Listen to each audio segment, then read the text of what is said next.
Hey everyone. Tonight we begin in silence. Underground.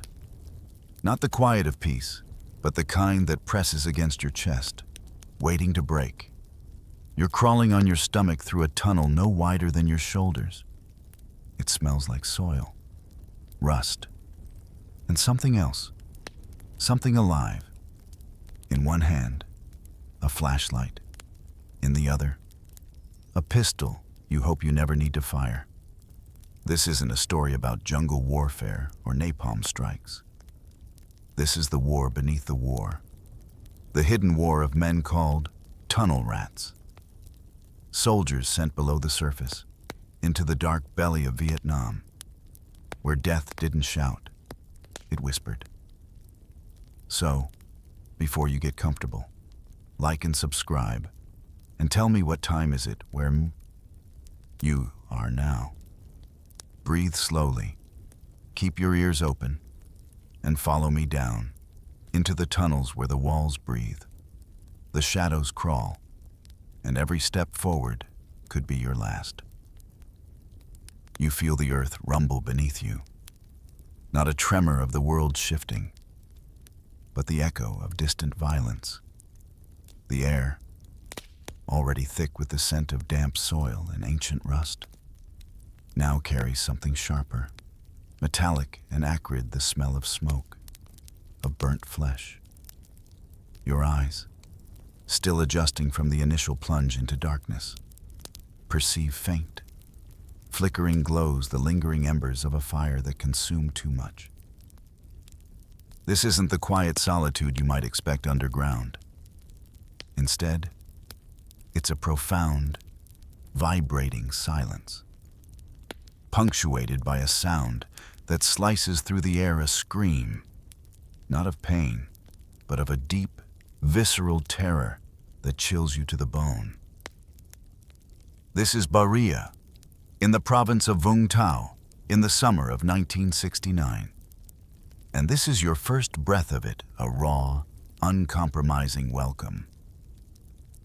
You find yourself amidst the raw aftermath, the chaotic quiet that settles after an explosion.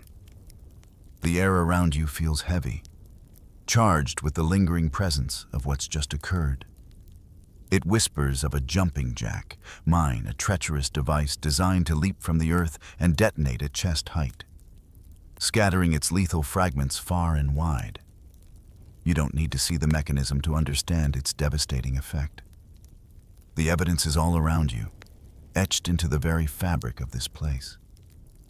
Into the air you now struggle to draw into your lungs. Bodies lie contorted, mangled, their forms still, yet speaking volumes of the sudden, brutal impact. Smoke drifts lazily, intertwining with the humid air, carrying with it the scent of sorrow and finality. Amidst this silent horror, you see a figure, a veteran known simply as Yogi. He stands, oddly composed, despite the gruesome reality of his own injuries. Half of him, it seems, has been torn away. Yet his voice, when it comes, is steady, a low, calm murmur. He issues instructions, his words cutting through the unspoken chaos, clear and precise. You watch him, a strange, quiet admiration stirring within you. He's bleeding, profoundly wounded.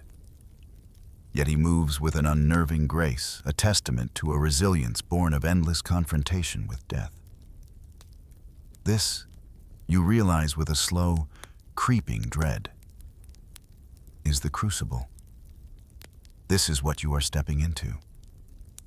There's no panic in his eyes, no fear, only a deep, weary knowing.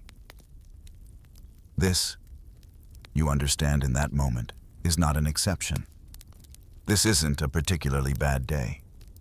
This is simply the canvas upon which your days will now be painted. This is the normal.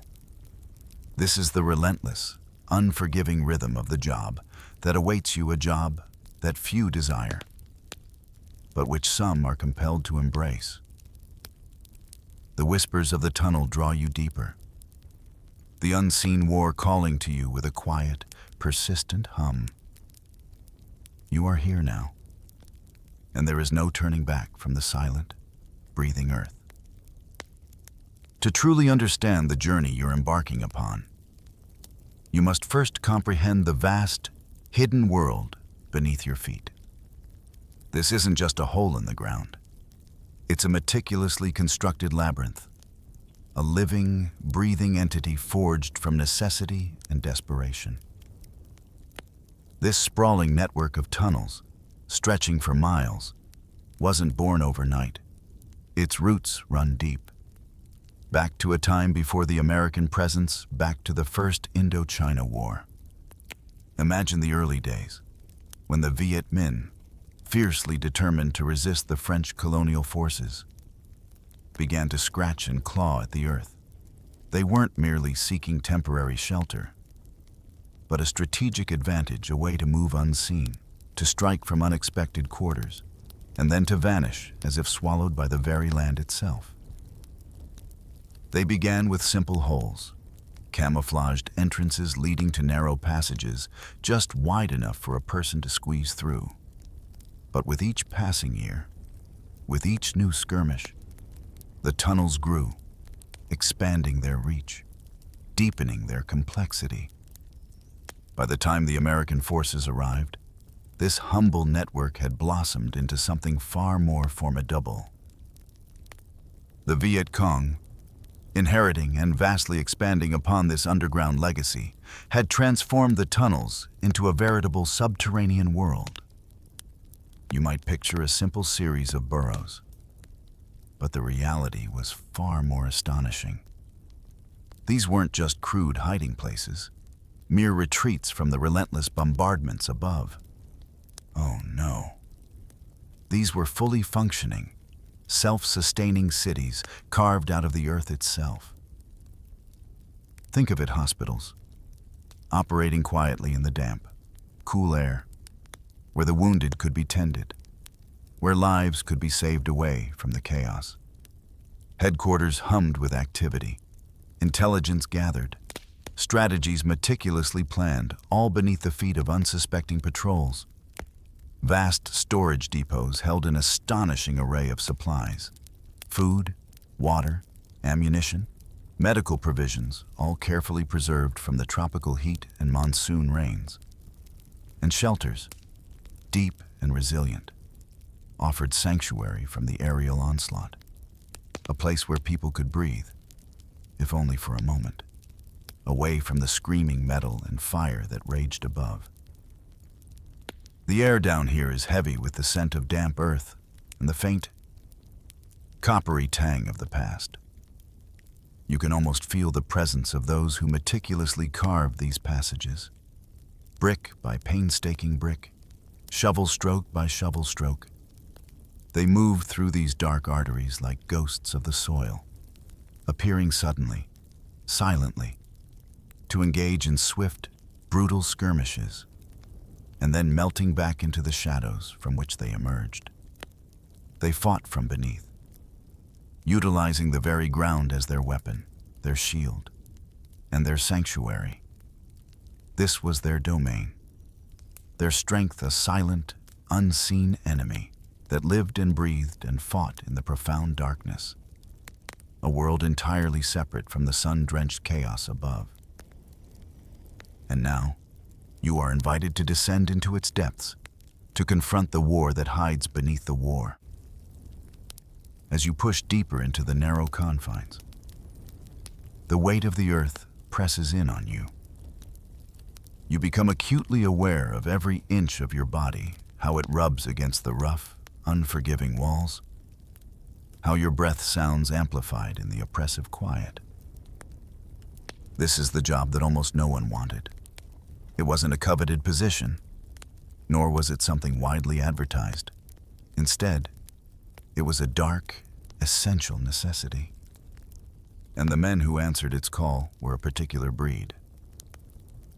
Initially, these unsung heroes were primarily Australian engineers, men trained to build and to dismantle. their expertise in construction ironically repurposed to navigate destruction. Later, American volunteers began to step forward, individuals drawn by a complex mix of duty, desperation, and perhaps a hidden need to prove something to themselves or to the ghosts they carried from back home. They weren't always the hardened, conventional warriors. Sometimes they were the quiet ones, the ones who carried burdens unseen by others. Imagine the stark reality of their mission. There were no maps, no detailed blueprints of this subterranean maze. You were crawling blind, relying only on your instincts, the faint beam of your flashlight, and the subtle shifts in the soil beneath your hands. There was no natural light, only the absolute, suffocating blackness that seemed to absorb any flicker of hope. And perhaps most terrifying of all, there was no backup. Not truly. Once you slid into that narrow opening, you were utterly alone. A solitary explorer in a world designed to swallow you whole. The core of this job was the pitch-black claustrophobia, a sensation that wraps around you like a shroud, tightening with every inch you crawl. You are perpetually aware of the earth above. Tons of soil and rock, ready to collapse, ready to entomb you in an instant. The air grows heavy, stale, carrying the scent of damp earth, stagnant water, and sometimes the faint, disturbing smell of the unseen enemy. And then there's the chilling knowledge, a cold, hard knot in your stomach, that something down there, hidden in the suffocating shadows, wants you dead. Not just defeated, not just captured, but utterly, irrevocably gone. Most soldiers, when confronted with the reality of these tunnels, recoiled. They saw the darkness, the danger, the sheer, unimaginable terror, and they wisely chose another path. They stayed above ground, facing the more conventional, yet still terrifying, battles of the jungle. But a few, a quiet, determined few, they walked straight in. Perhaps it was a sense of duty, a desire to protect their comrades who slept above ground, secure in the knowledge that these silent sentinels were below. Perhaps it was a profound courage, or a desperate need to face their deepest fears head-on. Whatever the reason, they slipped into the dark, accepting the quiet, terrible burden of a war fought in whispers, where every breath was a prayer and every inch forward a monumental act of will. You are now one of them, drawn inexorably into the silent, waiting darkness. As you adjust to the crushing confinement, your hands instinctively reach for the tools that define your existence down here. You won't carry the heavy M16 rifle that your comrades wield above ground, nor the cumbersome flak jacket that offers some small comfort against shrapnel. Down here, such bulk would be a fatal impediment, trapping you in passages often no wider than your own chest, sometimes as low as 1.5 feet in height. Every ounce matters. Every inch of space is precious. Your primary companion, the flickering heart of your journey, is a simple flashlight. Feel its weight in your hand, the cold metal, the smooth glass of its lens. This isn't just a tool. It's your only tether to sight a fragile beacon pushing back against the absolute, predatory darkness. Its beam, often weak and prone to flickering, illuminates only a small circle directly in front of you, leaving the vast majority of the tunnel. The spaces just beyond your immediate view, cloaked in an inky blackness that seems to breathe. You learn to interpret the dance of shadows, to decipher the subtle textures revealed by its limited light. to recognize the slightest change in the tunnel's construction or the faintest glint of something unnatural. In your other hand, your fingers close around the cold, reassuring grip of a revolver. Most often, it would be an M1911 or an M1917, a weapon designed for close-quarters engagement. For the sudden, intimate confrontation that can erupt without warning in these narrow confines. Feel the solid weight of it, the quiet hum of its potential. There's no room for aiming, no time for precision. This weapon is for instinctual defense, for the moment when a shadow resolves into a threat, when a sudden movement demands an immediate, visceral response. You also carry a sturdy knife, its edge honed to a razor sharpness, perhaps tucked into a boot or secured to your belt. It's a tool for cutting tripwires, for probing suspicious ground, or, in the most desperate of circumstances, for the silent, final act of defense. And finally, a few small explosives, perhaps a stick of TNT or some plastic C4 compact and powerful, for demolishing sections of tunnel, for sealing off enemy escape routes, or for destroying hidden caches of supplies. There is no armor here, no protective layer to shield you from the myriad dangers. You are exposed, vulnerable, your skin against the damp earth, your body offering little resistance to a sharpened stake or a sudden burst of gunfire. There is no margin for error. A wrong turn, a missed tripwire, a moment of hesitation, and your journey ends, swiftly and silently, in the crushing embrace of the earth. Imagine now the profound solitude of this existence. You are crawling on your stomach, inch by painful inch, through a suffocating blackness that seems to stretch into eternity. One hand, outstretched, holds the fragile light, pushing back the encroaching shadows. The other, close to your body, grips the cold steel of death, a silent promise of finality. Every breath you take is a conscious effort, every beat of your heart amplified in the overwhelming quiet. This is your arsenal, your shield, and your prayer. It is all you have as you venture into the dark, knowing that what lies ahead is unseen, and what breathes beside you might be a silent, waiting threat.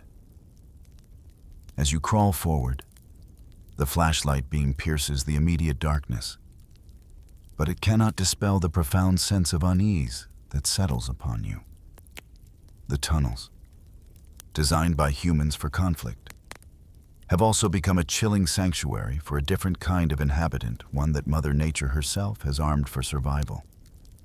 These are creatures that have adapted to the damp, the dark, and the close confines, and they are now your unexpected, silent adversaries.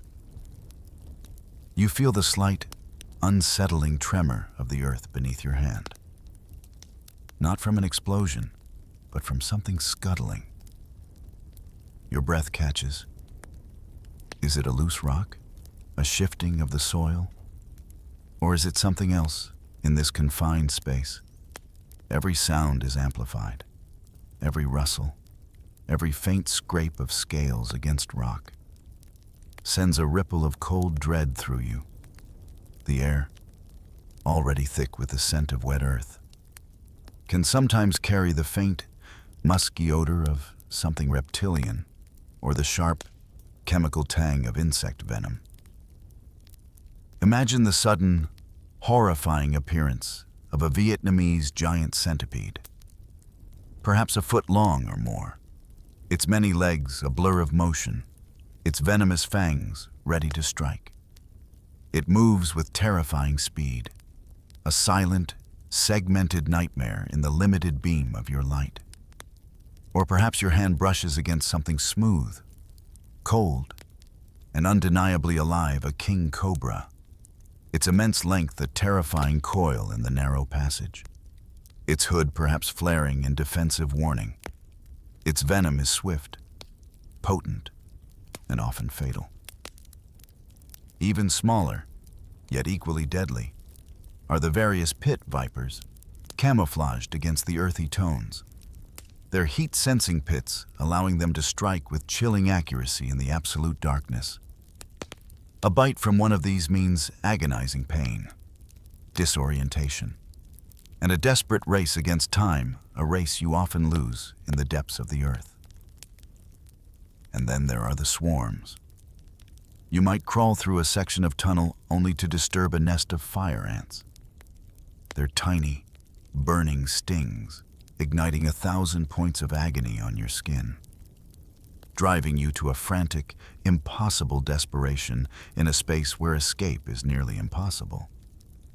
Or perhaps you feel a flurry of wings, the sudden, disorienting rush of a swarm of bats, their leathery wings brushing against your face, their squeaks echoing eerily in the confined space. They aren't directly dangerous, perhaps, but the shock, the claustrophobic terror of being suddenly overwhelmed by flapping bodies in the black, can be enough to trigger a panic attack, a breakdown in composure that could prove just as deadly as a bite. And, of course, the rats. Not just any rats, but plague-carrying rodents, their beady eyes glinting in your flashlight beam, their scurrying movements a constant, unsettling presence. They are scavengers, drawn to any scrap, any lingering scent, and they carry diseases that could incapacitate a soldier far more subtly, but just as lethally as a direct attack. Every sound down here can be something crawling, something scuttling, something slithering just beyond your sight. Every unexpected movement, every brush against an unseen surface, could mean a sudden, burning bite, a paralyzing sting, or a scream that rises in your throat, silenced by the suffocating earth before it ever truly escapes. You are not alone down here. You are amidst a hidden ecosystem, where nature itself has become an ally of the enemy, and where every shadow seems to hold a silent, waiting menace. Beyond the creeping terrors of nature, you become intimately acquainted with a different kind of horror, one born of human ingenuity and a profound understanding of fear. The Viet Cong, masters of the subtle ambush, transformed these tunnels into elaborate, deadly traps, each one a testament to their chilling inventiveness. These weren't random placements. They were meticulously designed to kill. Yes, but more insidiously, to wound, to maim, to spread terror, and to lure others into the nightmare. As you crawl, your hands constantly probe the ground ahead, your eyes scanning the walls for the slightest irregularity, for any sign that the earth itself has been tampered with. You learn to recognize the almost imperceptible changes a section of earth that seems too loose. A telltale glimmer of a hidden tripwire, a subtle shift in the ceiling's texture. Your survival depends on this heightened awareness, this constant vigilance against the invisible. Imagine crawling into a wider chamber, only for your knee to sink into something soft, something yielding, followed by a sudden, searing pain. This is the Punji pit, a shallow depression expertly camouflaged, its bottom lined with sharpened bamboo stakes, often smeared with human or animal feces. The goal wasn't instant death, but a festering wound, a debilitating infection that would slowly incapacitate you, diverting precious resources and morale. Your mind struggles with the calculated cruelty of it, the quiet patience required to prepare such a slow, agonizing demise. Then there are the collapsing ceiling sections of the tunnel deliberately weakened, rigged to fall with the slightest pressure, entombing you in an instant, or pinning you beneath tons of earth. You might trigger a tripwire, perhaps a thin, almost invisible strand of wire that activates a spring-loaded spear launcher, a sharpened bamboo shaft rocketing towards you in the dark. Or your hand might inadvertently dislodge a small, innocent-looking box, carefully positioned above an entrance or within a tight squeeze. This box, you quickly learn, is filled with scorpions, a cascade of stinging, venomous bodies raining down upon you, a torrent of sharp, painful agony in the suffocating black. Perhaps one of the most chilling designs was the snake trap. Imagine your hand brushing against a bamboo tube, carefully secured, seemingly harmless, but inside, a king cobra or a pit viper is tied, its head positioned to strike. The slightest disturbance, the gentlest nudge of the tube, triggers a mechanism, releasing the snake's head forward, its fangs aimed directly at your face, at your eyes, at your throat. The horror of a sudden, unexpected strike from a creature designed for silent death. In a space where retreat is impossible, is a terror that lingers long after the moment has passed. The goal, you realize, was not always to kill you outright. Sometimes, it was far more insidious. It was to wound you, to leave you screaming for help, knowing that your cries would draw your comrades into the same deadly embrace. It was to create a living nightmare, to break the spirit, to sow fear so deep that the tunnels themselves became an extension of the enemy's will. Each trap was a silent promise of agony, a psychological weapon as potent as any bullet. You are not just fighting men down here, you are fighting the very ground beneath you, a ground that has been taught to kill. The tunnels do not merely threaten your body, they wage a relentless, insidious war on your mind. You begin this journey, perhaps with a quiet strength, a determination born of duty or a desire to prove something to yourself. Many of the men who volunteered for this impossible task carried their own silent burdens, their own struggles from back home, seeking perhaps to outrun them or to face them in the stark, undeniable reality of combat. But down here, courage begins to transform, to twist into something else entirely. The constant, profound silence of the earth becomes your tormentor. It is not the peaceful quiet of a forest or a sleeping village. It is a heavy, pressing void that amplifies every internal sound, every whisper of your own fear. You hear your own heart, a frantic drumbeat against your ribs, a thumping rhythm that seems impossibly loud in the absolute stillness. You become aware of the rush of blood in your ears, the slight rasp of your breath, the almost imperceptible creak of your own joints as you inch forward. This is the soundtrack of your terror, a constant reminder of your isolated vulnerability. Adrenaline, which once sharpened your senses, now begins to morph into a creeping paranoia. Every shadow seems to deepen, to shift, to take on the form of a lurking threat. Every faint sound, every distant scuttling, every drop of water falling from the ceiling becomes a potential harbinger of danger.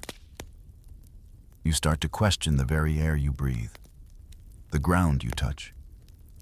Is that a subtle change in the scent of the earth or the faint, metallic tang of an enemy nearby? Is that a natural draft or the breath of someone waiting just around the bend? One soldier, his words echoing across the years, described this internal battle with a chilling clarity. I could hear my own heart. I could smell the enemy in the dark.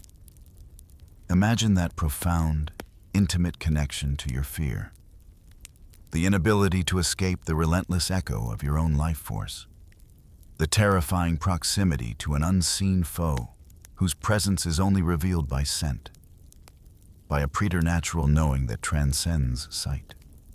You begin to smell the earth differently, to detect subtle changes that hint at human presence, at hidden spaces, at the lingering residue of fear or sweat. The war down here isn't just physical, not just the threat of traps and hidden enemies. It is a slow, agonizing psychological collapse, unfolding inch by painful inch. The claustrophobia becomes a living entity, pressing in on you, threatening to steal your breath, to suffocate your thoughts. The darkness breeds disorientation, blurring the line between reality and the dark imaginings of a mind stretched to its limits. You wrestle not only with the enemy outside, but with the enemy within the growing doubt, the creeping fear, the desperate yearning for light and open space. This silent, subterranean battle carves lines in your soul, leaving an indelible mark that the light of day can never quite erase. The tunnels change you, irrevocably, quietly, leaving a part of you forever bound to their suffocating embrace. Every tunnel, you come to realize, is a unique, self-contained nightmare. No two are precisely alike. Some are mere crawl spaces, barely wide enough to wriggle through, demanding a grueling, belly-to-earth progression. Others open into small, damp chambers, offering a brief, illusory respite before narrowing once more. Some twist and turn with dizzying complexity, a deliberate maze designed to disorient and trap. Others plunge steeply downwards, forcing a dangerous, uncontrolled slide into the unknown. Each day brings a new iteration of this subterranean challenge. A new death trap waiting to be discovered. A new way for the earth to claim you. Your mission, once you overcome the initial terrors, often becomes a meticulous, repetitive task of destruction. The enemy uses these tunnels not just for movement, but for storage, for sustenance, for the very sinews of their prolonged resistance. You might crawl for what feels like an eternity, only to stumble upon a vast, hidden cache of supplies. Imagine the shock, the silent awe, of finding thousands of pounds of rice, carefully stacked, nourishing an unseen army, or crates of grenades, their deadly contents a chilling reminder of the violence above. You might uncover bags of salt, essential for preserving food in the humid climate, or a trove of weapons, their cold steel a stark contrast to the damp earth. And sometimes, you find the tools of psychological warfare propaganda leaflets, printing presses all designed to sow discord and fear. Your orders are clear: destroy it all. You place your small explosives with quiet precision, ensuring the destruction is complete, that these vital resources will never reach their intended targets. The controlled blast echoes through the tunnels, a muffled roar that seems to shake the very foundations of the earth, a temporary victory against the unseen foe. The smell of dust and cordite fills the air, mingling with the ever-present scent of soil and damp. You crawl back out, exhausted, covered in grime and sweat, a sense of grim accomplishment settling upon you. But then, the next day, or perhaps the day after, the intel comes more tunnels have appeared. Not always new ones, but new sections discovered, new connections made, new storage rooms unearthed. It feels endless, a relentless, Sisyphean task. You are like Sisyphus, the mythical king, forever pushing a massive stone uphill, only to watch it roll back down, forcing you to begin the arduous labor anew. You clear one section, and another appears. You destroy one cache, and another is discovered deeper within the earth. The futility of it all begins to weigh on you, a slow, pervasive weariness that sinks deep into your bones. The physical exertion is immense, but it is the psychological drain of this endless cycle. This constant struggle against an enemy that seems to emerge from the very ground, that truly saps your spirit. The tunnels are a hydra, cutting off one head only for two more to grow in its place. And you, the solitary tunnel rat, are caught in this silent, repeating struggle, forever crawling into the dark, knowing that the fight will never truly end, only shift and reappear in a new, terrifying configuration. As you emerge, blinking, into the harsh light of day, the sounds and sights of the world above ground seem jarring, almost alien.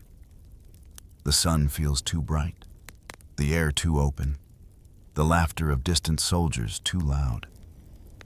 The true cost of the war fought beneath the earth rarely makes headlines, rarely appears in the official casualty reports. There is no exact count, no precise tally of the men who went into those dark, suffocating passages and never returned, or who returned irrevocably changed. But whispers, grim statistics, began to circulate among those who knew. In some Australian units, where the tunnel rat program began, the toll was staggering. 1 in every 3 men who ventured into the earth never saw the light again. Imagine that ratio, that quiet, brutal arithmetic of loss. For every 3 who braved the darkness, 1 was swallowed whole, leaving behind a void that words could not fill. For the American volunteers, a smaller, often more informal group, the numbers are even more stark, a testament to the sheer, unblinking danger of their calling. Out of over 100 American tunnel rats, men who willingly crawled into the belly of the beast, only a dozen, a mere 12, returned home alive.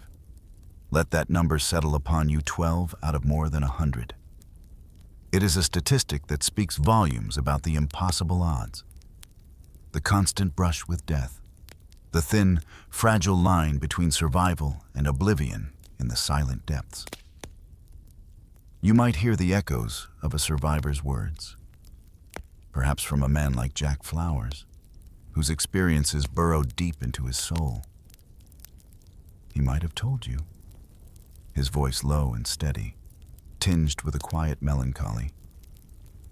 I wasn't a tough guy, and I'd never want my son to do what I did.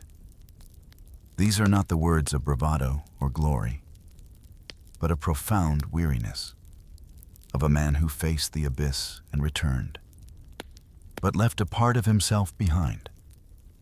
It speaks to a different kind of courage, one born not of a desire for heroism, but of a quiet, relentless determination to simply survive and to protect those who came after. The weight of these losses is not just in the numbers, but in the untold stories, the unexpressed fears, the quiet sacrifices made in the dark. Each one of those men, whether they returned or not, carried the tunnels within them, the echoes of claustrophobia, the scent of damp earth, the memory of unseen horrors. The silence of their battle was matched only by the silence of their return, often unrecognized. Their unique burden unseen by a world that focused on the war above. This toll, this quiet, profound impact, is a testament to the terrible, intimate price paid by those who dared to descend. Above ground, the war thundered on with a brutal symphony of bombs and firefights. The sky was often alive with the roar of helicopters, the sharp crack of rifles, the guttural screams of men in combat. It was a cacophony of destruction, a war fought in the open, witnessed, documented. Its violence a grim spectacle for all who endured it. But below, in the hidden veins of the earth, There was only total silence and profound darkness. Imagine the stark contrast. One world, a maelstrom of light and noise and chaos. The other, a realm of shadows and whispers, where every breath you took felt like an intrusion, every sound an echo of your own vulnerable existence. Nobody saw them fight down there. No cameras captured their quiet heroism. No news reports detailed their terrifying encounters with snakes, with traps, with the unseen enemy who moved like a phantom through the earth. And just as few saw them die, their final moments often swallowed by the very ground they sought to conquer. Their sacrifices absorbed by the silent, indifferent earth. Yet, despite their invisible struggle, these quiet warriors, the tunnel rats, played an indispensable role. They were the reason, the only reason, that the rest of the troops, those who fought and slept above ground, could find any semblance of peace. Without the tunnel rats, the vast underground network would have remained intact, a constant threat, a secret highway for the enemy to launch surprise attacks, to appear from nowhere, to undermine every strategic gain. It was their grim, silent work, their willingness to confront the most primal fears, that allowed others to rest, to regroup, to fight another day with some degree of security. They were the unseen guardians, their courage a quiet shield for those who never knew the true nature of their battle. As you step back from this journey into the earth, the final thought settles upon you, heavy and profound. When you crawl into the earth to find your enemy, you don't just face him, you face every ancient human fear. And sometimes, the darkness wins. This is the ultimate truth of their silent war. It was a confrontation not just with a physical enemy, but with the very essence of human terror, the fear of entrapment, of the unknown, of the dark, of suffocation, of being utterly alone in the face of absolute danger. The tunnels are silent now. Or perhaps they hum with a different kind of quiet, a memory of the lives that passed through them. The battles fought, the fears endured. The legacy of the tunnel rats is not etched in grand monuments or celebrated with parades. It is etched in the earth itself, in the silent, suffocating darkness they bravely faced. And perhaps, if you listen very closely, even now, you can still hear the whisper of their courage.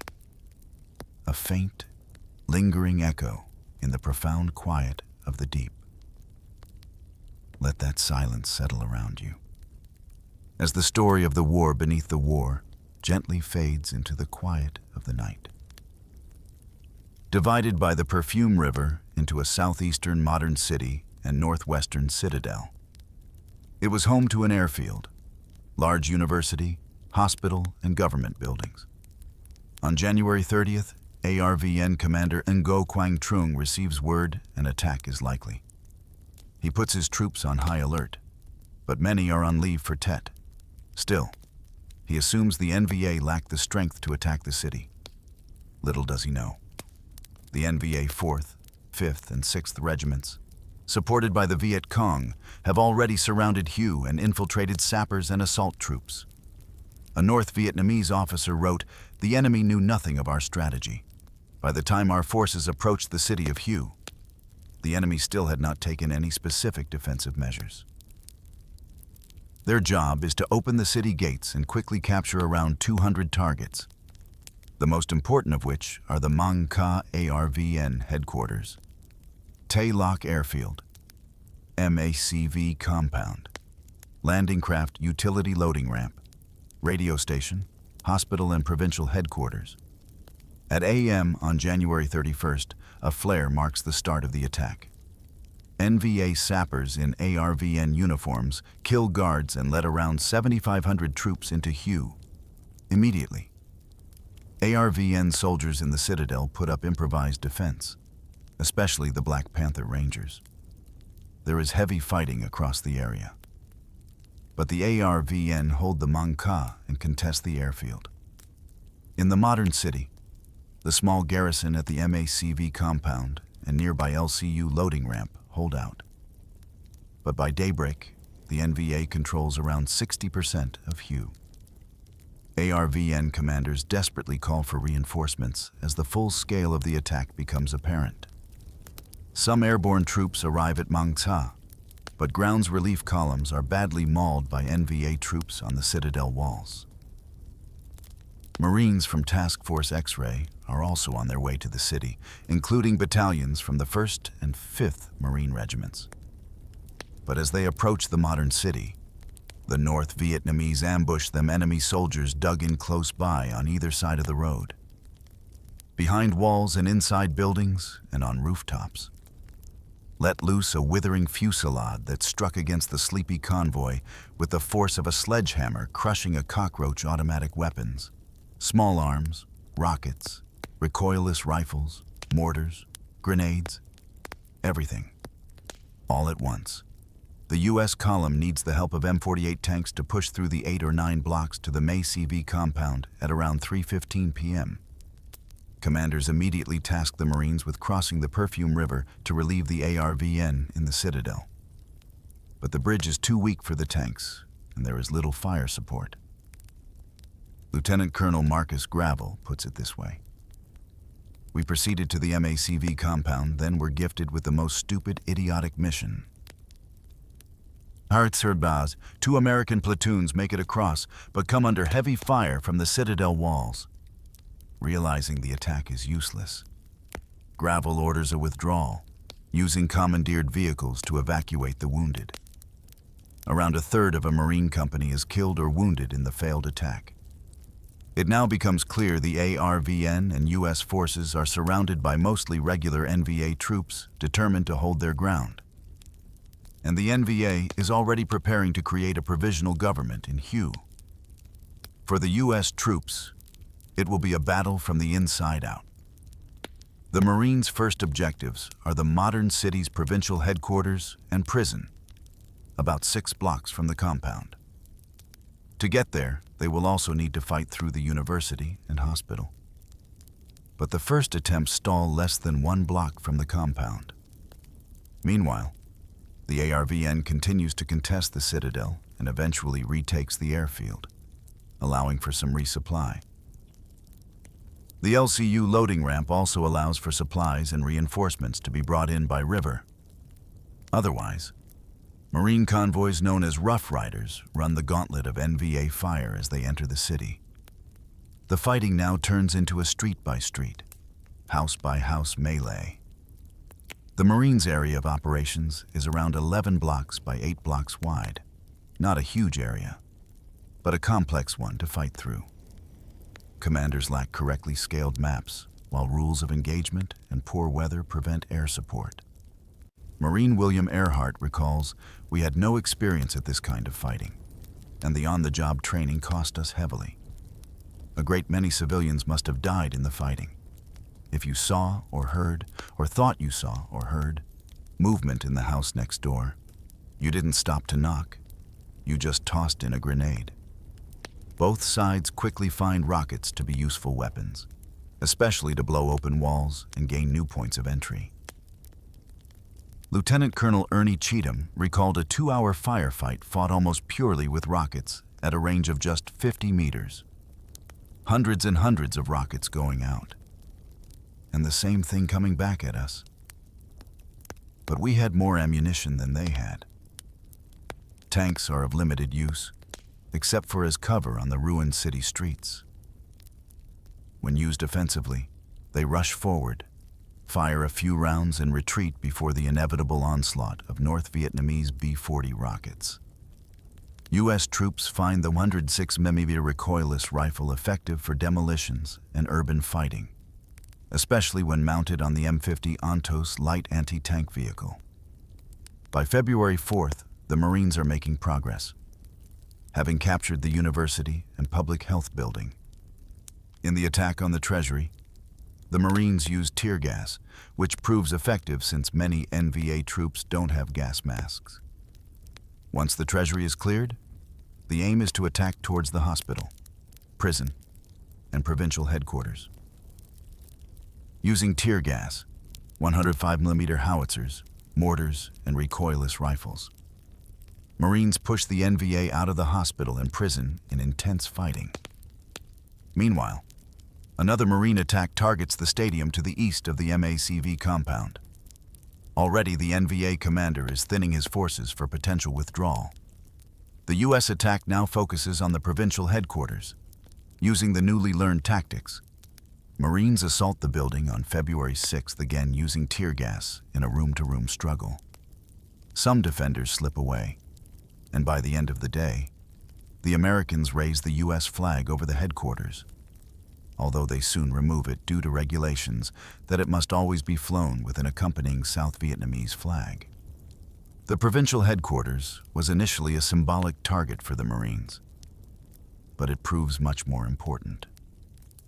It was the headquarters of the 4th NVA Regiment, which now begins to collapse. By February 7th, resistance in the modern city is fading, but the battle is still raging in the citadel.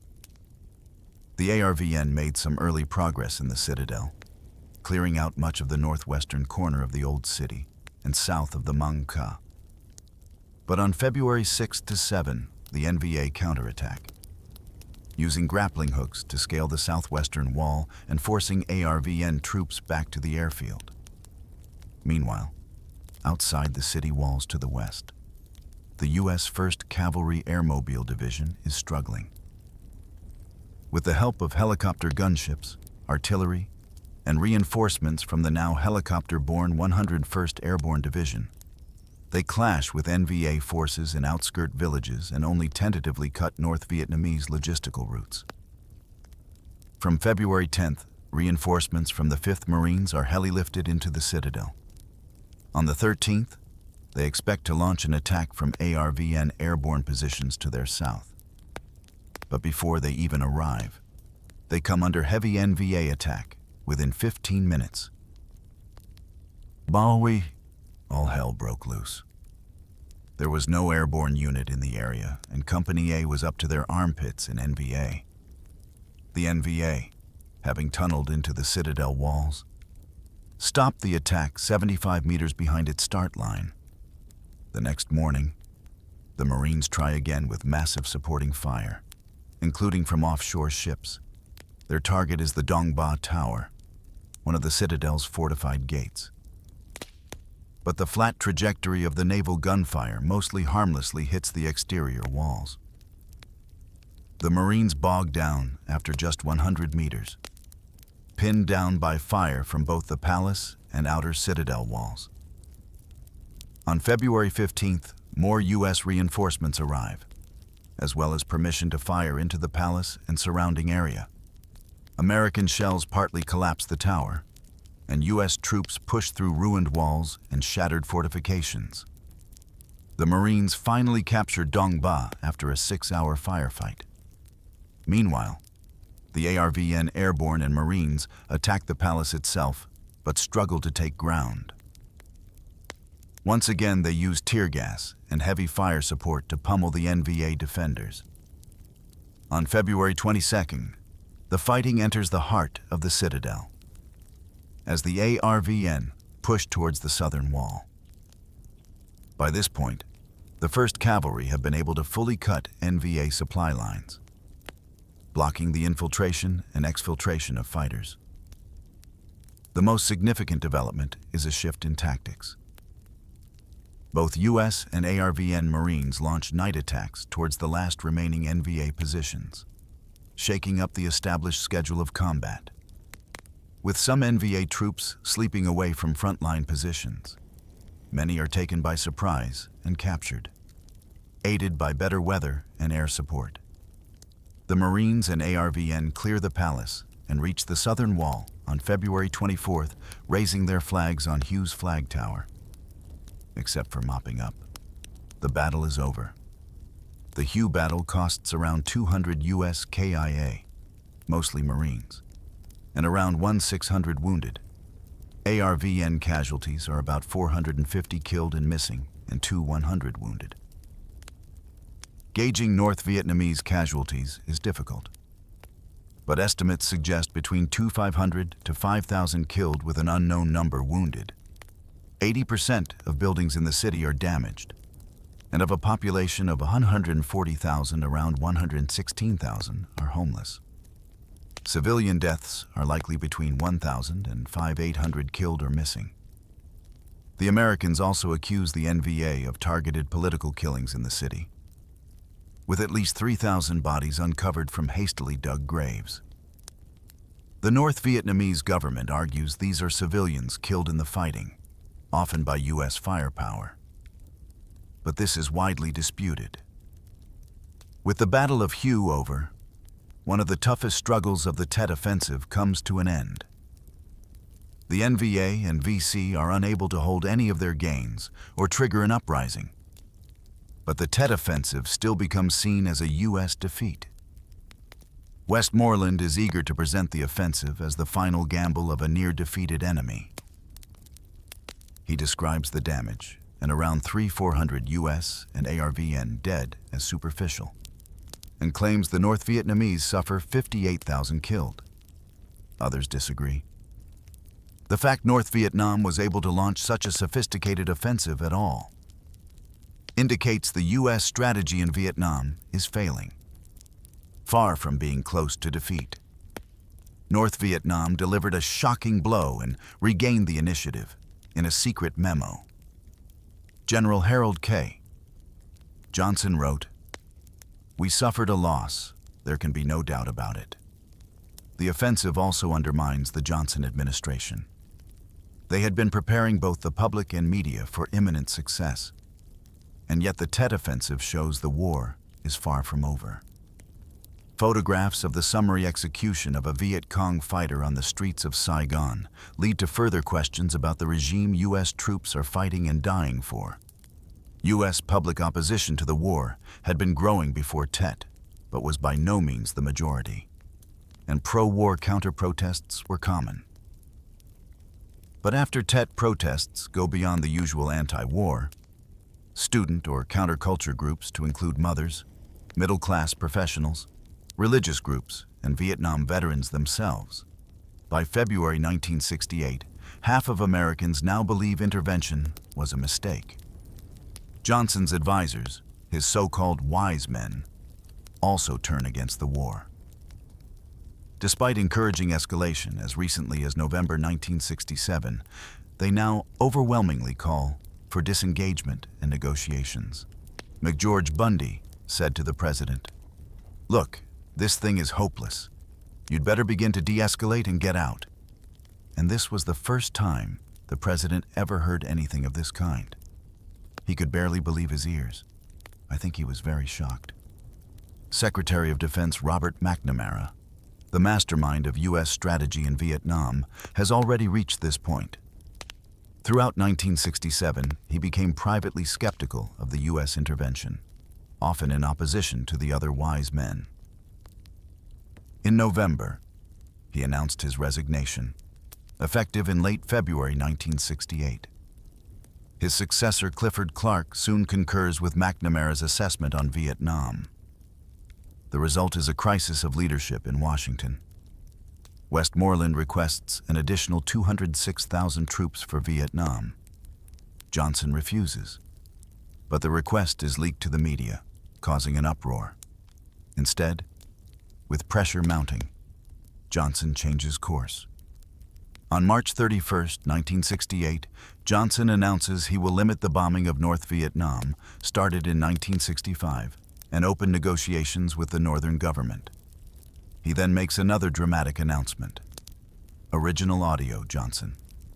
"I shall not seek, and I will not accept the nomination of my party for another term as your president." In reality, Johnson knows his legacy is in ruins. He has already lost a Democratic Party primary, and the war costs $2 billion a month, around $17 billion today. This leaves little time or resources for his beloved domestic reforms. And he is frank with his advisors, "I don't give a damn about the election. I will be happy to keep doing what is right and lose the election. I will have overwhelming disapproval in the polls. I will go down the drain." The North announces it is receptive to talks, but makes it clear they want to negotiate from a position of strength, as the victor of the Tet Offensive. But who really won the Tet Offensive on the ground, and why? If the U.S. caused higher casualties and denied North Vietnamese gains, is the battle often viewed as a U.S. defeat? In reality, the Tet Offensive is a disappointment for Hanoi. It shows the cities of South Vietnam are no closer to adopting the revolution, and there are no mass defections from ARVN. The offensive also decimates the Viet Cong. It suffers huge losses and exposes many of its secret agents. It also shows the Viet Cong, while skilled at ambushes and guerrilla fighting, are ineffective in urban operations or holding ground. Some historians even suggest the Tet Offensive was deliberately devised to reduce the influence of the southern insurgency and bring it under tighter North Vietnamese control, although there is little solid evidence for this. But in other ways, Tet is an unintended northern success, since it creates political shockwaves in the U.S. and lowers public support. The U.S. public is not prepared for how intense the Vietnam War has become. Instead, Johnson has actively attempted to insulate them from the conflict. Although not a concrete objective of the Tet Offensive, North Vietnamese strategists do recognize public will as a U.S. strategic vulnerability, one they don't suffer from themselves. The Tet Offensive may be a U.S. victory in the so-called kinetic battle space, but weakening the U.S. administration's credibility at home and abroad is a defeat in the idea battle space. The media, which had until this point largely supported or believed government statements on Vietnam, now becomes more critical. Veteran news anchor Walter Cronkite speaks for many when he asks, "What the hell is going on? I thought we were winning the war." Meanwhile, North Vietnamese ideologists weave Tet losses into the long-standing methodology of revolution. State control, propaganda, and personal experience has long since conditioned the North Vietnamese to expect high casualties. As Le Duan declared, the North will not count the cost. 1968 is the U.S.'s bloodiest year of the war, with almost 17,000 fatalities. Through the summer, the North launches more offensives, the so-called mini-Tet. It suffers high losses, but so does the U.S., with around 400 a week dying in May. By late 1968, 500,000 U.S. troops are in Vietnam, and as troop numbers and casualties increase, more Americans have direct or indirect experience of the war, such as when a relative is sent overseas. All this erodes American public will, a significant factor in any war effort. As Prussian military theorist Karl von Clausewitz writes, an effective war effort needs equilibrium between the Trinity, the state, the army, and the people. After Tet, North Vietnam's Trinity remains strong because of government regimentation, but also ideological convictions and nationalist aspirations. Meanwhile, as the 1968 U.S. election looms, the U.S. Trinity is falling apart. By late 1968, the chaos of the Vietnam Wars spills into the streets of America as violent protests, political assassinations, and an energetic anti-war movement grab headlines. Meanwhile, low morale and drug abuse are causing discipline issues for the U.S. military in Vietnam. Fresh presidential elections mean the potential for change and possible withdrawal. But before U.S. troops can leave Vietnam, the war will first expand across borders, in the air, and to the streets of Hanoi. The division on the streets is mirrored in the White House. President Lyndon B. Johnson has lost much of the support of his own party and refuses to campaign for a second term. Instead, he distances himself from former advisors and party opposition. His vice president Hubert Humphrey leads a faction critical of his Vietnam policies, and both Democrats and Republicans see de-escalation in Vietnam as key to electoral success. Johnson has overseen a shift in Vietnam policy. He replaces General William Westmoreland, U.S. commander in Vietnam since 1965, with General Creighton Abrams. Throughout late 1968, Abrams keeps up offensive pressure on the North Vietnamese with operations like Ton Thang II, which the U.S. claims kills 25,000 enemy troops. However, Abrams also emphasizes pacification, defections, and selectively targeting Viet Cong figures over big offensives. Despite the changes, the Democrats are down in the polls. Meanwhile, Republican candidate Richard Nixon says he wants peace with honor in Vietnam, but leaves the details deliberately vague. Nixon original audio. First priority foreign policy objective of our next administration will to be bringing an honorable end to the war in Vietnam. By October, Nixon has a clear advantage over Humphrey in the coming election. Despite the differences between Johnson and Humphrey, the president helps Humphrey's chances with an announcement. Johnson original audio. I have now ordered that all air, naval, and artillery bombardment of North Vietnam cease as of 8 a.m. Washington time, Friday morning. I have reached this decision on the basis of the developments in the Paris talks. And I have reached it in the belief that this action can lead to progress toward a peaceful settlement of the Vietnamese War. After 3 years and 50,000 North Vietnamese deaths, the U.S. will stop bombing North Vietnam and open negotiations with the North and South Vietnamese governments. The Democrats receive a potentially decisive boost, but it doesn't last. Nixon's team are in secret contact with South Vietnam President Nguyen Van Thieu and promise him more support under a Republican U.S. government if he sabotages the Democrats' plan. Just before voting starts, Thieu rejects Johnson's deal, calling off meaningful negotiations and undermining Humphrey. On November 5th, Nixon wins the closely contested election. The Republicans now head the U.S. war effort.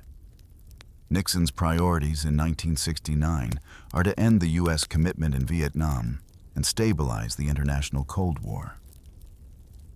However, abandoning South Vietnam would endanger U.S. global prestige. So Nixon plans to de-escalate and escalate in different areas. Firstly, he will withdraw U.S. troops to reduce losses. Pacification will continue, while the South Vietnamese ARVN will do most of the fighting, a policy known as Vietnamization. The U.S. will pressure North Vietnam to negotiate and accept U.S. demands for northern troops to leave the South. For this, Nixon will rely on international political isolation and threats of overwhelming force. Nixon develops the madman theory, which plays on his well-known reputation as a fiery anti-communist, using overt, even nuclear threats. He hopes to coerce North Vietnam. As he confides to an aide, I want the North Vietnamese to believe I've reached the point where I might do anything to stop the war. We'll slip the word to them that, for God's sake, you know Nixon is obsessed about communism. We can't restrain him when he's angry, and he has his hand on the nuclear button. And Ho Chi Minh himself will be in Paris in 2 days begging for peace. Nixon will use air power to send his message, and he secretly bombs North Vietnamese depots and infrastructure in neighboring Cambodia. Secretary of State Henry Kissinger supports Nixon's approach. Both share a realpolitik theory and a preference for direct, individual action. Kissinger develops plans for massive bombing of North Vietnam, but also makes it clear to Nixon coercion, not military victory, is the goal. In Saigon, the tendency is to fight the war to victory. It has to be kept in mind. But you and I know it won't happen. It's impossible. Even General Abrams agreed, and pressure is mounting in North Vietnam. Some leaders call for negotiations too. But militant leaders like Le Duan believe more military victories are essential to earning a good deal. However, the Tet Offensive cost the North dearly. North Vietnamese leaders estimate it will be 3 years before they can mount another offensive. For North Vietnamese civilians and soldiers, some of whom have been fighting for over 10 years, the high casualties and long war are taking a toll. It began to seem like an open pit. There was even a kind of motto that the whole generation of army-age North Vietnamese adopted. They tattooed it on themselves, and they sang songs about it. Born in the North, to die in the South. The death of North Vietnamese founder Ho Chi Minh on September 1969 is an additional blow, although he had stepped back from power years earlier. Meanwhile, Nixon's policies are having an effect. A slow but steady U.S. troop withdrawal is underway, from 475,000 in 1969 to 334,000 in 1970. This, along with reforming the draft system, boosts his popularity and decreases protests. Behind the scenes, Nixon encourages the CIA, FBI, and IRS to covertly monitor anti-war movements and opponents. As U.S. troops withdraw, the ARVN takes up more responsibility in defense. In fact, by 1970, the South Vietnamese army is one of the strongest and best equipped in the world, at least on paper. Under Nixon, ARVN expands to 1 million men by 1971. Whereas previously they had surplus WW2 equipment, they are now equipped to U.S. standards, including over 1 million M16s and M60 machine guns. Their air force becomes the 4th largest in the world, with more than 2,000 aircraft. Mostly Huey helicopters, but also attack aircraft like the A-1 Sky Raider and A-37 Dragonfly. But ARVN struggles to translate this material strength into strategic potential.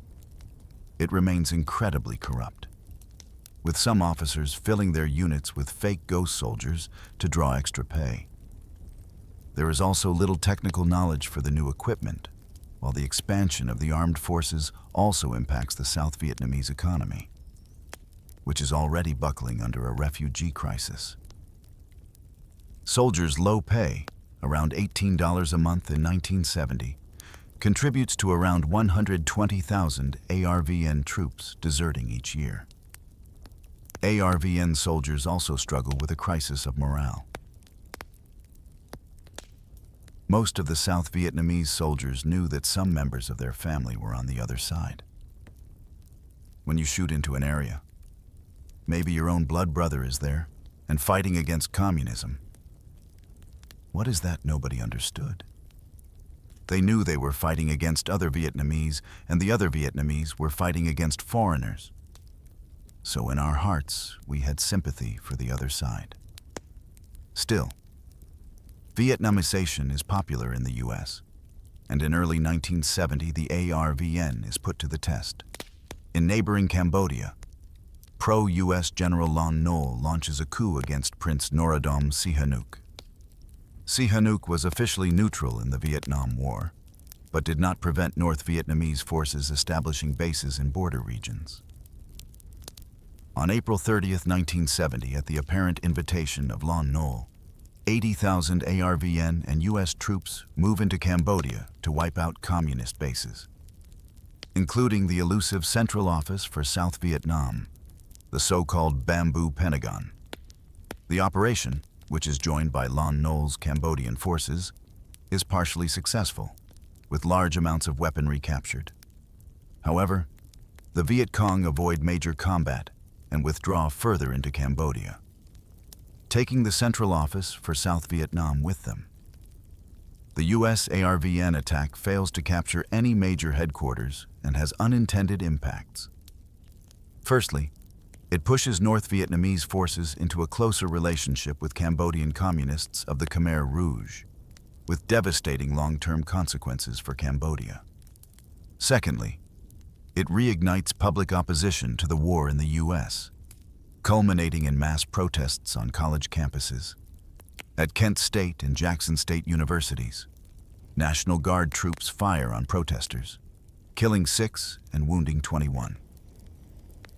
In November, Nixon addressed the nation, asking the so-called silent majority not protesting the war to unite behind him. Overall, his approval rates are still high, with 59% supporting him according to some polls. But there is dissent within the government and Senate. Nixon excluded key figures from planning for Cambodia, and senators from both parties attempt to force an end to the incursion through Congress. Senator George McGovern gives an emotional address. Every senator in this chamber is partly responsible for sending 50,000 young Americans to an early grave. This chamber reeks of blood. The amendment fails to pass, and Nixon and Kissinger react by increasing covert surveillance of opposition and critical colleagues, and further centralizing decision-making into Kissinger's National Security Council. But dissent and disenchantment are not limited to the U.S. home front. In Vietnam, the discipline, combat efficiency, and morale of U.S. troops also suffers. Although ARVN is doing more fighting, U.S. troops are still seeing combat. But now that it's clear U.S. troops will be withdrawn, there is little motivation for them to fight and die in Vietnam. In some cases, a lack of direction leads to indiscipline. Desertions, especially troops on leave, increases to 70 out of 1,000 soldiers. For many soldiers, it becomes harder to justify the loss of a comrade. I saw my buddy shot beside me. That's what made me desert. I could think of no good reason why he should die, why I should die, why any GIs should die in Vietnam. To avoid casualties, some units conduct so-called search and evade missions. They find safe areas and make falsified reports or deliberately avoid contact with the enemy. As the number of U.S. troops decrease, those who remain lack purpose, and drug use soars. By 1973, the Pentagon estimates 35% of enlisted men try heroin, with 20% addicted during their tour. The men often use alcohol, marijuana, and LSD, although usually away from the front line. However, some soldiers use methamphetamines or cocaine to stay alert on operations. General Abrams is frustrated. I've got white shirts all over the place. Psychologists, drug counselors, detox specialists, rehab people. Is this a goddamned army or a mental hospital? Officers are afraid to lead their men into battle, and the men won't follow. Jesus Christ, what happened? Some U.S. troops even turned to fragging, deliberately targeting their own officers with fragmentation grenades. Officers may be fragged for several reasons, like ordering dangerous missions or attempting to limit drug use. And the Department of Defense records 788 incidents between 1969 and 1972, with 86 deaths. Others suggest the death toll may be much higher, especially when mysterious deaths in the field are taken into account. Some estimates run as high as 1,000 U.S. officers and NCOs killed in fragging and shooting incidents, but the exact amount will likely remain unknown. Political and social divisions in the U.S. are also replicated in Vietnam. Commanders vigorously suppress troops' anti-war protests, but racial tensions are harder to control. Although soldiers of all races describe unity in battle, friction boils over on bases. This is especially true after the assassination of Martin Luther King, who was a vocal critic of the war. We are taking young black men and sending them 8,000 miles away to guarantee liberties in Southeast Asia, which they had not found in Southwest Georgia and East Harlem. So we have been repeatedly faced with the cruel irony of watching Negro and white boys on TV screens as they kill and die together, for a nation that has been unable to seat them together in the same schools. Following his death, American troops riot on U.S. Vietnam bases, killing 46. Back in the U.S., some Vietnam veterans are prominent in the protest movement. By 1971, 20,000 have joined Vietnam veterans against the war, including future Secretary of State John Kerry. Someone has to die so that President Nixon won't be. And these are his words. The first president to lose a war. We are asking Americans to think about that, because how do you ask a man to be the last man to die in Vietnam? How do you ask a man to be the last man to die for a mistake? By early 1971, the war seems to have been fully Vietnamesed. U.S. troop levels are at 157,000, and some U.S. officials claim pacification and targeting. North Vietnamese agents in the South is having an impact. In February, commanders send ARVN across the border into Laos in a preemptive attack.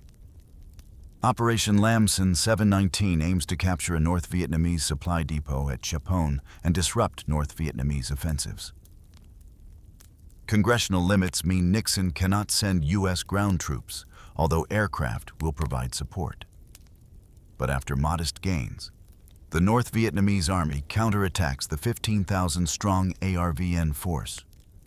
President Thieu orders a withdrawal, triggering a chaotic rout back into Vietnam.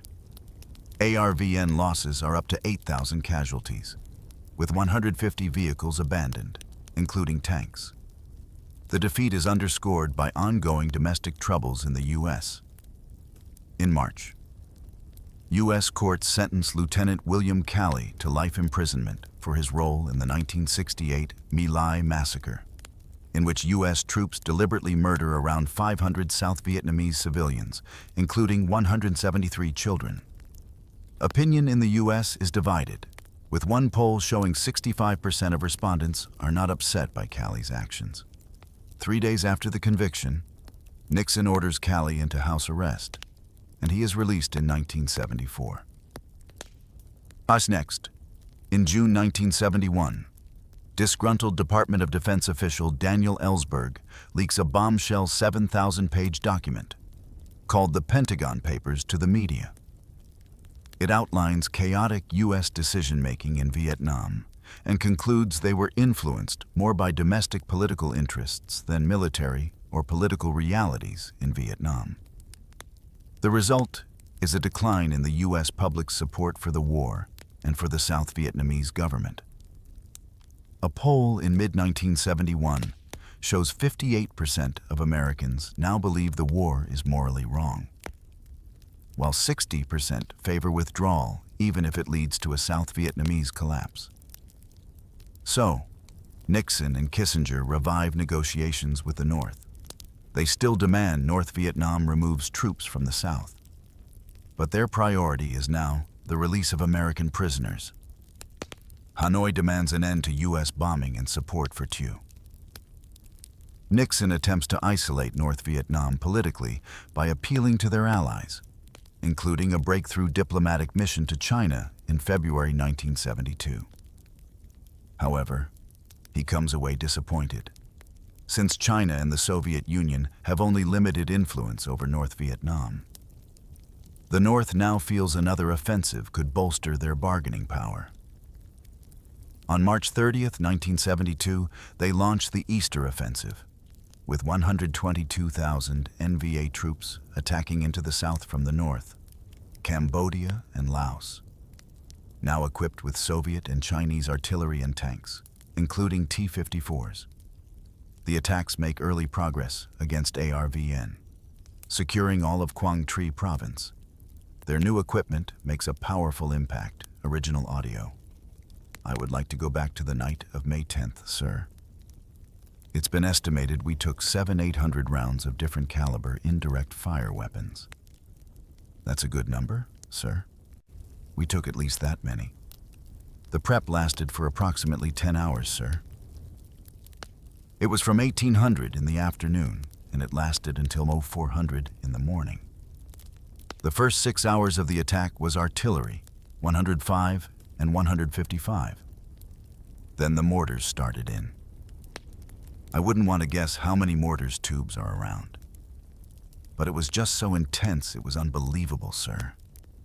ARVN hold out some locations, but it's U.S. air power, including B-52s and Cobra gunships, which largely stopped the offensive. Even so, North Vietnam keeps some gains. Nixon now becomes highly critical of General Abrams' command and pursues negotiations with renewed urgency. A fresh U.S. election is looming, and with only 24,000 U.S. troops remaining in Vietnam, Nixon is eager to finish the withdrawal and sign a deal. There are two stumbling blocks in the negotiations. The North wants President Thieu removed from power, and the U.S. wants North Vietnamese troops out of South Vietnam. Privately, however, Nixon and Kissinger prioritize U.S. voters' concerns, like the return of POWs. To maintain its global reputation, Kissinger writes, the U.S. simply needs a decent interval between U.S. withdrawal and the South's seemingly inevitable collapse. We are ready to withdraw all of our forces by a fixed date and let objective realities shape the political future. We want a decent interval. There is debate about whether the decent internal was official policy. But many senior U.S. officials understand the South's chances of long-term survival are poor. In October, both sides compromise. Although the U.S. gives up more, the North agrees to release U.S. prisoners and cooperate with Thieu within a National Council of Reconciliation. While in exchange, the U.S. will withdraw all its troops and recognize the political legitimacy of the Provisional Revolutionary Government, the political wing of the Viet Cong. Decisively, the North will not have to withdraw its military from the South. However, President Thieu rejects the deal. Nixon is outraged. Although at least one National Security Council staffer notices an irony, after having said for years that South Vietnam was a sovereign, independent government. We now resented it acting that way by opposing what was, from their point of view, a poor agreement. Nixon, now backed up by an electoral victory, tries to renegotiate with the North in November, but they refuse. So, Nixon resorts to force to break the deadlock, ordering Operation Linebacker 2. From December 18 to 29, U.S. bombers dropped 36,000 tons of bombs on North Vietnam, including Hanoi and Haiphong, more than the entire total dropped from 1969 to 71. The attacks killed 2,000 civilians in Hanoi alone, and the North reopens negotiations on December 27th. Historians have debated whether this was really due to the bombing, the damage of which was relatively light thanks to wartime evacuation. The attack also cost the U.S. 27 aircraft to North Vietnamese air defenses. Some historians suggest Thieu had already agreed to return to negotiations before the bombing, and the real intention was to show U.S. strength to China and the Soviet Union. U.S. and international media are generally critical of the attack, with the New York Times calling it war by tantrum. When negotiations resume on January 8, 1973, a conclusion comes surprisingly quickly. But the New Deal only differs cosmetically from the October agreement. Importantly, the final Paris Peace Accords signed on January 27th stipulate the North can still maintain forces in the South and the U.S. will withdraw within 60 days. In those final weeks, the U.S. continues to pump military equipment into the South, and Nixon reassures Thieu if the North attacks, the U.S. will return. By March 30, 1973, the final contingent of 5,200 U.S. troops leaves Vietnam for good. American involvement in the Vietnam War has come to an end, and South Vietnam stands alone, Even so, all that remains of the U.S.'s 8-year involvement in Vietnam is a small U.S. Marine detachment at the Saigon Embassy. Almost immediately, both North and South Vietnam violate the Paris Peace Accords. The North still feels it has the military advantage, while Southern President Nguyen Van Thieu refuses to deal with communists in a council of reconciliation. Fighting also continues. South Vietnamese ARVN forces move into contested zones. Although the North avoids large-scale combat to avoid provoking a U.S. return. However, it does re-equip its units with modern equipment and heavy weapons and infiltrates more forces into the South, in violation of the agreement. A U.S. return, though, looks unlikely. Congress and the public oppose President Nixon's promise to re-intervene if necessary. Senators from both parties pass legislation limiting presidential power, ordering an end to the bombing of Cambodia and slashing funds to South Vietnam.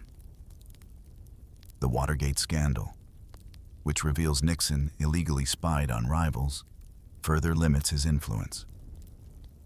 Facing impeachment. Nixon resigns in August 1974, but new President Gerald Ford promises to continue to support South Vietnam. Original audio, Nixon. Therefore, I shall resign the presidency effective at noon tomorrow. Vice President Ford will be sworn in as president at that hour in this office. The North now steps up military actions, capturing Phuoc Long in December. The ARVN response is lackluster, so the North intensifies operations in March 1975. They expect the new Ho Chi Minh offensive to be victorious in 1976, but victory comes much sooner. Following diversionary attacks, the North captures Ban Mi Thuot in a surprise raid. Thieu orders a retreat from the Central Highlands towards Saigon, but it soon becomes a rout. ARVN units collapse as the NVA advances along the coast before swinging towards Saigon. The ARVN holdout at Xuan Loc Bu Thi, the NVA, pushed them back after 12 days of fighting. North Vietnamese forces now attack Saigon. There is a strange, sad giddiness in Saigon, like the feeling one gets when the score is 56-0 late in the fourth quarter and your team is the one with 0.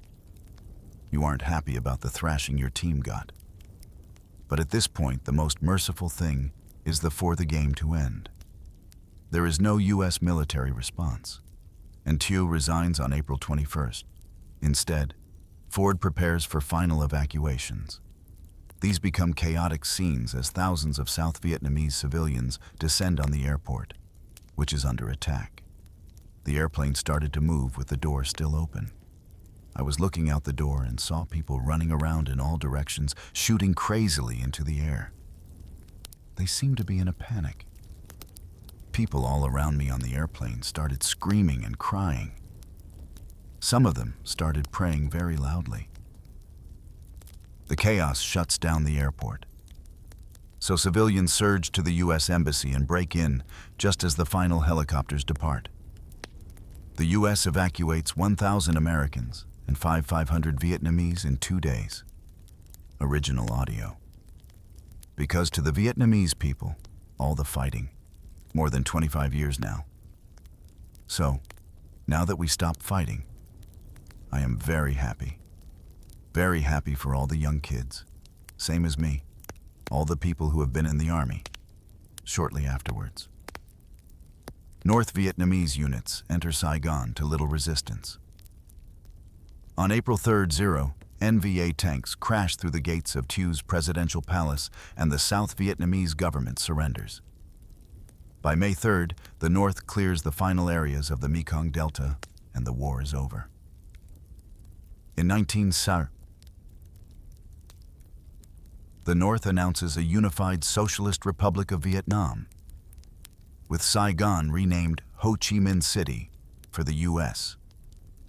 Their long involvement from at least 1950 is over. For North Vietnam, the struggle for independence arguably started in 1858 against the French. Until 1973, 2.7 million U.S. personnel served in South Vietnam. Of this number, more than 58,000 are killed and 300,000 wounded. The cost of $1 trillion in today's value also led to a growing economic crisis in the 1970s. Counting Vietnamese casualties is harder. Fighting and bombing kills up to 2 million Vietnamese civilians, and perhaps up to 1 million North Vietnamese military personnel. The U.S. estimates around 250,000 South Vietnamese military killed in action. But the Vietnam War's legacy goes further than combat casualties. After victory, Northern agents forcibly moved some Vietnamese into so-called re-education camps. Perhaps 200,000, though estimates vary. There are reports of political executions of Southern figures, but their scale and frequency remain debated. Vietnam does suffer great economic damage.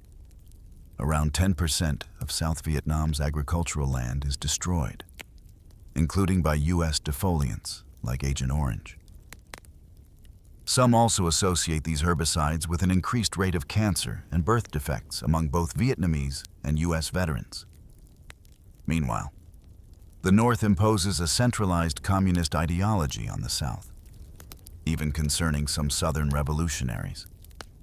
Not all within the Viet Cong's provisional revolutionary government were communist, and some expected a more pluralistic system now, with total power in their hands.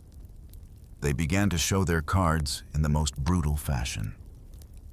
They made it understand that the Vietnam of the future would be a single monolithic bloc, collectivist and totalitarian, in which all the traditions and culture of the South would be ground and molded by the political machine of the conquerors. Economic restructuring and post-war tension with China caused 2 million Vietnamese to leave by 1979, including many ethnic Chinese merchants. Many escaped by sea, becoming known as the boat people. But the Vietnam War's legacy goes beyond the U.S. and Vietnam. Both the U.S. and North Vietnam appeal to allies, both in Indochina and beyond, and expand the war into Laos and Cambodia to seize an all-important advantage. The Vietnam War is often seen as an entirely American intervention in a foreign land, and Vietnamese still refer to the 1965 to 73 period as the American War. American historians and popular culture mostly focus on U.S. involvement in the war, but thousands of troops from other countries also fought and died on both sides. When the U.S. enters the Vietnam War in 1965, President Lyndon Johnson hopes an international coalition will join him. Not only will this provide military resources, but also legitimize U.S. actions, both internationally and domestically. He calls on members of SEATO, the Southeast Asian Treaty Organization, a kind of Pacific version of NATO. South Vietnam, like the other former French Indochinese colonies, is barred from joining military alliances. But SEATO claims responsibility for the region anyway. However, few of SEATO's actual members are interested in joining the U.S.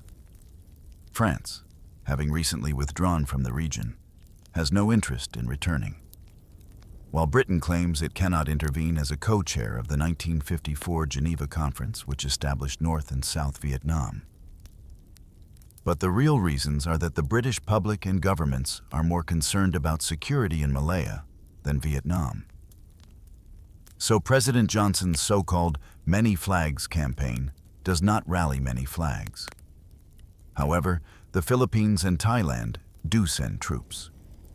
For a price, the U.S. grants the Philippines $80 million in aid and agrees to cover the deployment costs for a 200-300-strong engineering and civic support group. Thailand also receives additional aid, as well as deployment costs for sending the Queen's Cobras, a force of 2,000 troops that grows into a 12,000-strong division.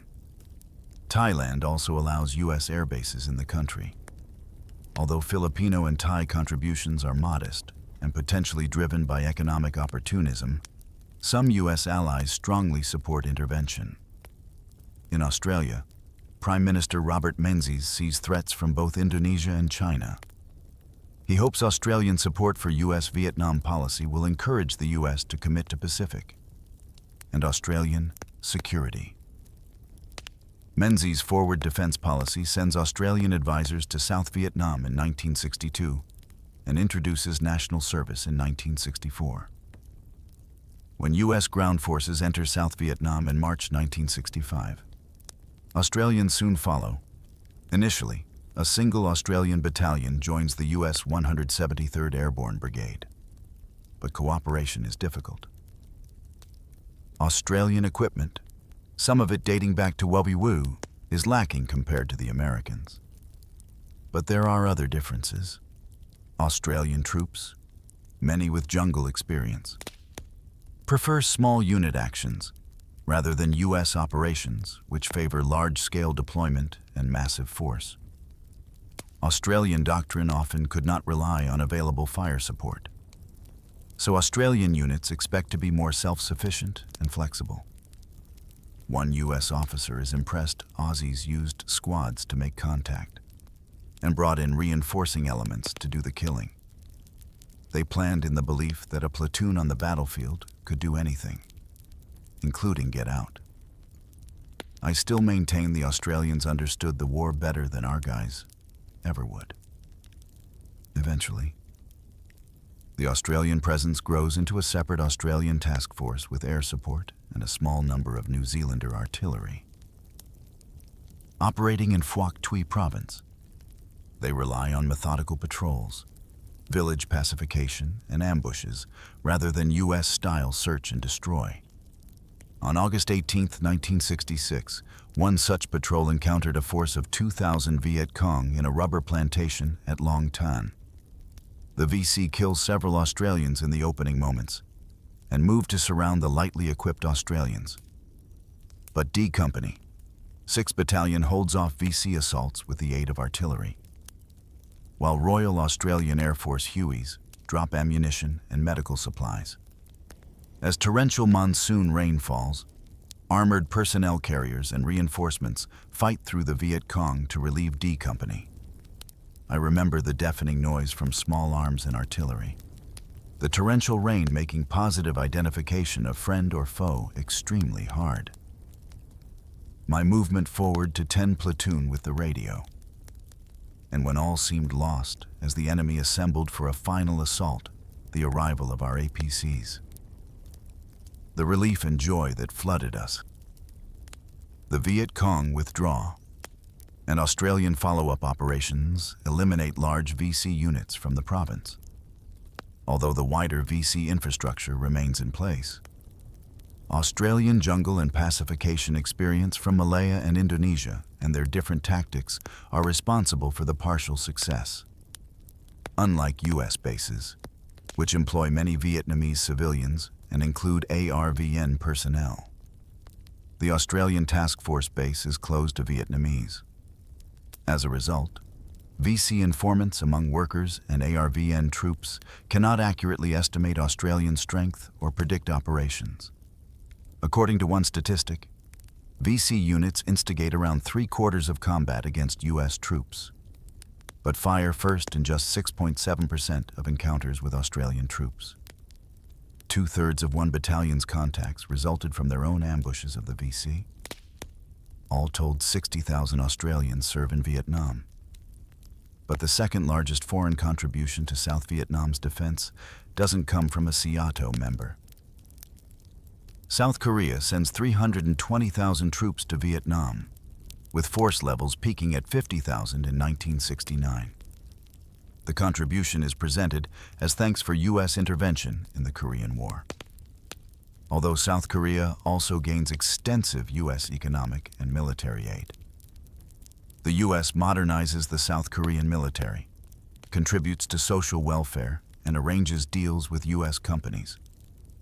President Johnson insists the deal is not rewards for mercenaries, but promotes long-term South Korean security.